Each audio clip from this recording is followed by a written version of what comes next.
반갑습니다. 오늘은 신앙고백서 15장 생명에 이르는 회개에 대해서 살펴보겠습니다. 회개라는 교리는 종교개혁의 시발점이 되었습니다. 종교개혁이 왜 일어났는가? 로마 카톨릭의 잘못된 회개 교리를 올바르게 정의함으로써 시작되었죠.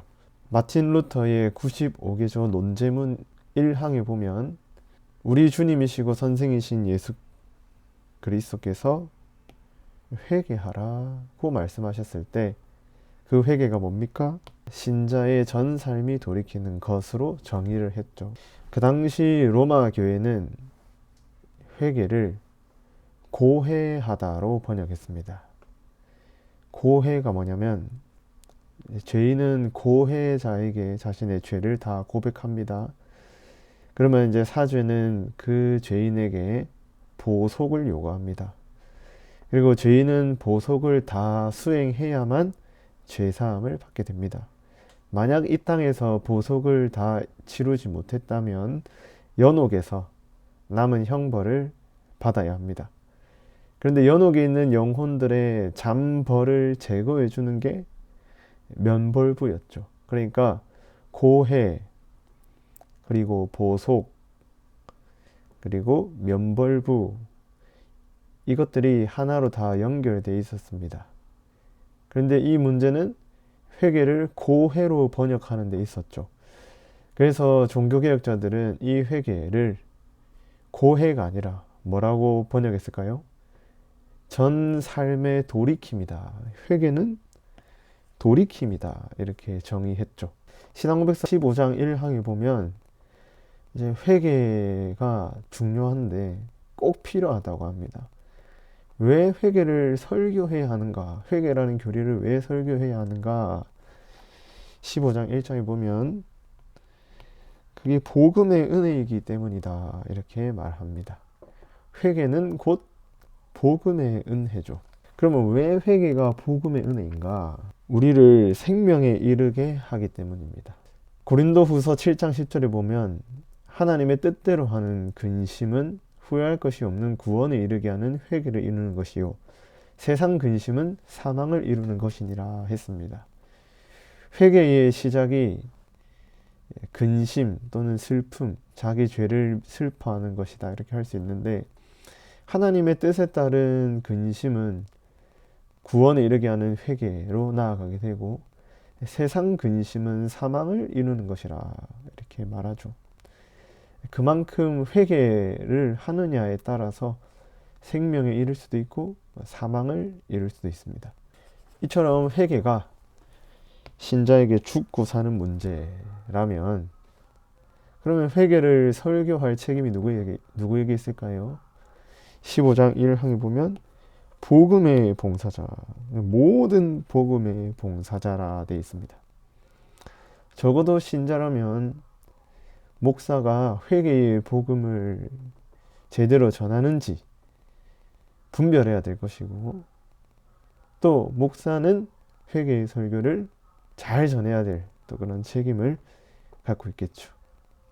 그러니까 복음을 온전히 전하느냐 아니면 부분적으로 전하느냐 이거를 분별하는 게 성도의 책임입니다. 사실 성경에는 목사라는 말이 나오지 않습니다.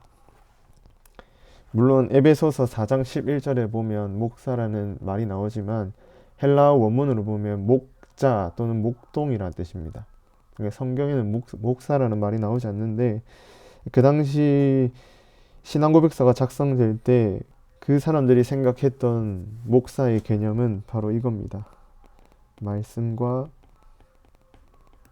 성례의 봉사자. 어째 이거는 참고로 알아두시면 되겠습니다. 그러면 이제 회개가 무엇인가? 회개의 본질이 무엇인가? 15장 2항에 보면 돌이킴이라고 합니다. 돌이킴. 근데 이 돌이킴은 이중적 성격을 갖고 있습니다. 어디에서 돌이킬까요? 모든 죄에서 돌이키고 그 다음에 어디로 나아갑니까? 하나님을 향해 나아가는 것. 그러니까 회개란 죄에서 돌이켜 하나님께 나아가는 것. 이게 바로 회개이죠. 그러면 이제 회개의 첫 번째 부분, 죄로부터 돌이키는 것에 대해서 한번 살펴보겠습니다. 죄인이 죄를 짓는 이유가 무엇일까요? 그것은 죄를 짓지 않을 정도로 충분히 죄를 싫어하고 미워하지 않기 때문입니다. 그럼 왜 죄를 미워하지 않는가? 자기 죄가 얼마나 위험할 뿐만 아니라 얼마나 더럽고 추악한지를 모르기 때문이겠죠. 그렇기 때문에 우리는 이걸 어떻게 알 수 있을까요? 죄가 더럽고 추악하다는 걸 어떻게 알 수 있을까요? 하나님의 거룩하신 본성과 의로우신 율법을 통해서 알 수 있습니다. 그러면은 우리가 죄를 깨닫기 위해서는 무엇을 알아야 할까요? 적어도 율법, 그 다음에 율법의 핵심인 십계명을 우리가 알아야 됩니다. 그러면은 십계명을 구체적으로 가르치고 있는 게 무엇인가? 바로 소교리문답과 대교리문답입니다. 이런 것들을 우리가 공부하고 배우면 우리가 얼마나 죄인이고 우리의 죄가 얼마나 더럽고 추악한지를 깨닫게 됩니다. 그 다음에 두 번째 회개의 부분, 하나님을 향해 나아간다. 근데 율법을 통해서 죄를 깨달으면 하나님께로 돌이켜야 되는데, 사실 하나님께로 돌이키기 위해서는 뭐가 필요할까요? 15장 2항에 나오는 것처럼 회개하는 자들에게 그리스도 안에서 베푸시는 자비를 확신해야 된다. 그러니까 예수님 안에서 베푸시는 하나님의 자비를 우리가 확신해야 합니다. 하나님의 자비가 있을 때 우리가 죄에서 떠나서 하나님을 향해 나아갈 수 있는 거죠. 예를 들면 누가복음에 나오는 그 탕자의 비유 있지 않습니까? 집 떠난 아들이 왜 아버지께 돌아올 수 있었을까요? 아버지의 자비 때문이죠. 그러면은 그리스도의 자비를 확신하면 어떻게 되는가? 여기 보면은 자신들의 죄에 대해서 심히 애통하고 미워한다 이렇게 되어 있습니다. 그리고 어떻게 합니까? 하나님과 동행하기를 힘쓴다. 결국 자비를 확신해야 하나님께로 향하고 죄에서 떠나서 하나님과 동행하는 삶을 살게 되는 것이죠. 그러면 하나님과 동행한다는 것은 또 어떤 의미일까요? 이것은 바로 하나님이 명하신 계명을 따르는 것입니다. 구체적으로 십계명이겠죠. 그리고 회개와 죄사함이 또 관계가 있습니다. 죄사함은 이제 하나님의 은혜의 사역이죠. 15장 3항에 보면 하나님의 값없는 은혜의 사역인 죄사함이라고 말합니다. 근데 이 죄사함을 어떻게 얻을 수 있는가? 회개하면 죄사함을 얻을 수 있는가? 회개하면 얻을 수 있긴 한데 회개하는 행위 자체가 죄사함의 원인이 될 수는 없습니다. 죄사함의 원인은 회개를 포함한 인간의 어떤 행위도 될 수 없다. 왜냐하면 은혜이기 때문이죠. 그래서 15장 3항에 보면 비록 회개는 결코 죄에 대한 보상이나 죄사함의 근거가 될 수 없다고 말합니다. 그러면은 회개를 왜 해야 되는가? 또 이런 질문이 생기죠. 그럼에도 불구하고 우리가 회개해야 하는 것은 죄사함과 회개가 또 긴밀하게 연결되어 있기 때문입니다. 회개하는 우리의 행위가 죄사함의 근거는 아니지만 회개하면 하나님이 회개가 없으면 우리는 또 죄 용서를 기대할 수 없습니다. 그렇기 때문에 우리는 회개가 필요합니다. 회개하는 내 행위 때문에 죄사함을 얻는 게 아니라 회개는 수단이죠. 우리가 진정으로 회개할 때 하나님으로부터 죄사함의 은혜가 베풀어질 것을 기대할 수 있습니다. 우리의 행위 때문에 죄사함을 얻는 건 아니지만 회개를 통해서 우리는 죄사함을 얻을 수 있다. 그러면 죄사함의 근거는 누구일까요? 바로 예수님의 십자가의 죽음이 되겠죠. 그 다음에 15장 4항에 보면 죄에도 경중이 있는가? 이 질문을 다루고 있는데요. 15장 4항에 보면 아무리 작아도 저주받지 않는 죄가 없는 것 같이 아무리 크더라도 참으로 회개하는 자에게 저주를 가져다 줄 수 있는 죄도 없다. 작아도 크더라도 이 말이 중요합니다. 왜냐하면 그 당시 로마 가톨릭 교회는 죄를 두 개로 구분했습니다. 죽을 죄, 대죄라고 하고 그 다음에 용서받을 죄, 소죄, 대죄와 소죄로 구분했습니다. 그런데 사항에 따르면 소죄이든 대죄이든 간에 다 죽을 죄입니다. 이게 로마 가톨릭과 우리의 차이입니다. 크든 작든 다 죽을 죄다 하는 거죠. 그래서 아무리 작아도 저주받지 않는 죄가 없다 이렇게 가르치고 있죠. 그런데 동시에 또 이게 복음인 것은 모든 죄가 용서받을 수 있다 하는 겁니다. 아무리 크더라도 참으로 회개하는 자에게 저주를 가져다 줄 수 있는 죄도 없다. 그러니까 로마 가톨릭은 대죄는 용서받을 수 없는 죄, 소죄는 용서받을 수 있는 죄 이렇게 구분하지만 우리 개신교는 어떻습니까? 모든 죄는 저주받아야 마땅하지만 또 모든 죄는 용서받을 수 있다 이렇게 가르치죠. 그런데 죄에도 경중은 있습니다. 그게 어떤 경우냐면 대결의문답 151문에 보면 어떤 죄들은 다음과 같은 요인 때문에 더 흉악하다 이렇게 가르치고 있는데 그게 어떤 상황일까요? 죄를 범하는 사람에 따라서 다릅니다. 예를 들어서 어린아이가 죄를 지는 것과 또 국가의 정부의 책임을 지고 있는 사람이 죄를 범하는 건 다르겠죠. 또 교회 안에서 연약한 성도가 죄를 범하느냐 아니면은 목사가 죄를 범하느냐에 따라서 죄의 경중이 다를 겁니다. 또 범죄의 대상에 따라서도 다릅니다. 그리고 범죄의 본성과 성질, 의도와 목적 이런 것들에 또 따라 다를 것이고 또 때와 장소와 상황에 따라 다르다고 합니다. 그러니까 이런 여러 가지 상황에 따라서 죄에도 경중이 있습니다. 대신에 복음이 무엇입니까? 모든 죄는 경중이 있든지 모든 죄는 경중이 있지만 다 죽을 죄인데 그럼에도 불구하고 그 모든 죄는 용서받을 수 있다는 겁니다. 그리고 신앙고백서는 회개를 하되 구체적으로 해라고 말합니다. 죄의 고백은 구체적이어야 한다. 대표적으로 삭개오가 있죠. 삭개오가 예수님을 만나고 죄에서 돌이킨 이후에 무엇을 했습니까? 그는 자신의 어떤 죄를 범했는지 구체적으로 변화되고 돌이켰습니다.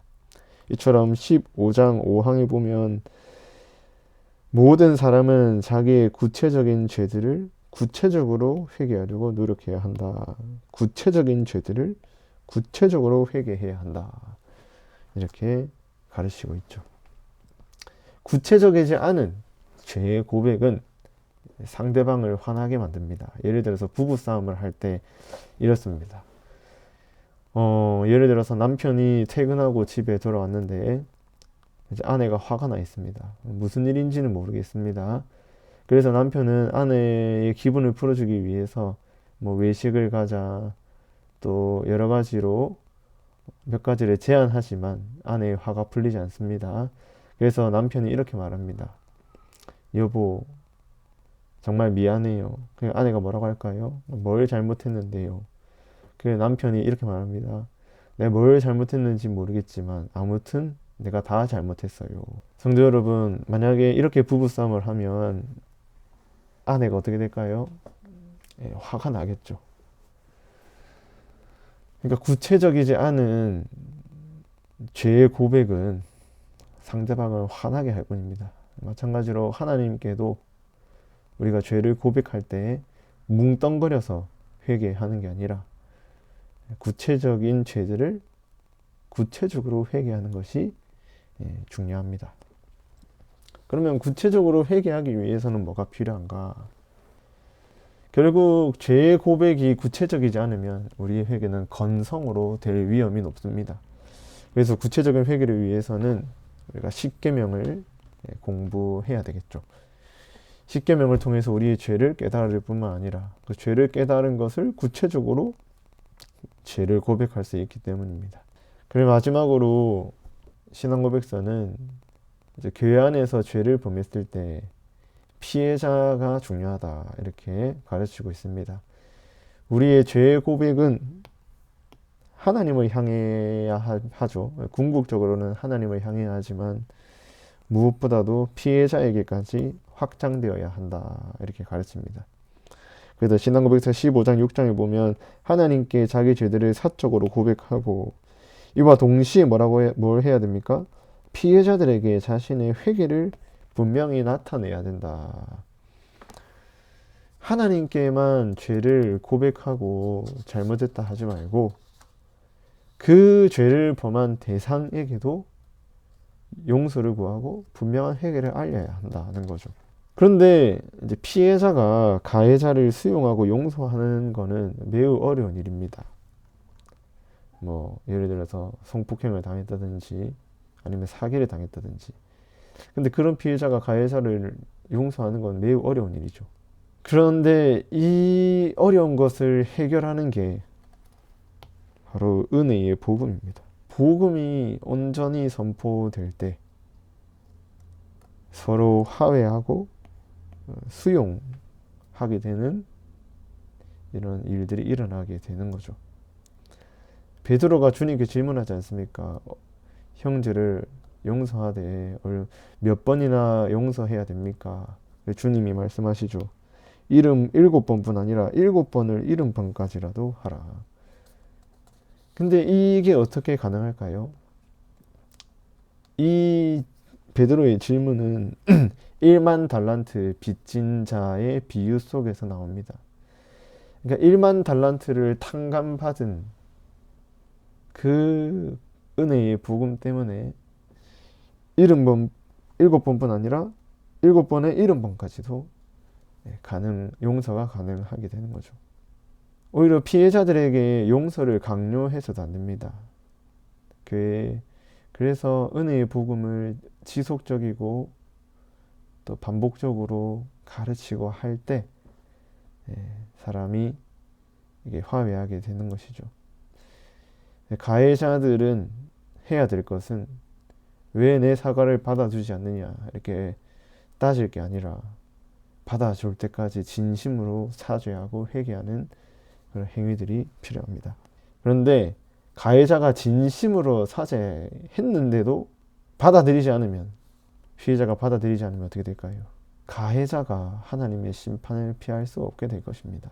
그렇기 때문에 이 관계를 회복하는 것은 결국 복음 외에는 없습니다. 회개의 복음, 하나님으로부터 회개의 은혜를 받은 자가 또 다른 사람을 용서할 수 있겠죠.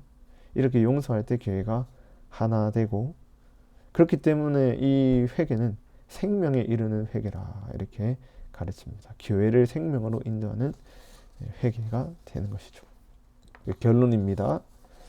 목사는 회개의 복음을 설교할 책임이 있고 성도들은 그 복음을 온전히 전하는지 아니면 부분적으로 전하는지 분별할 책임이 있습니다. 두 번째로 회개는 무엇입니까? 죄로부터 돌이키고 하나님을 향해 나아가는 거죠. 핵심은 돌이키는 거죠. 그 다음에 회개가 죄사함의 원인이 될 수는 없지만 그렇다고 회개 없이는 용서도 없습니다. 죄사함의 근거는 예수 그리스도입니다. 회개는 수단입니다. 그렇기 때문에 우리는 회개를 많이 해야 되겠죠. 그 다음에 모든 죄는 본질상 같지만 상황에 따라서 경중이 달라집니다. 그 다음에 다섯 번째로 회개는 뭉뚱거려서 하는 게 아니라 구체적이어야 되겠고 그 다음 마지막으로 이 회개의 복음이 분명하게 선포될 때 교회는 서로 화해하게 되고 하나가 된다 하는 겁니다.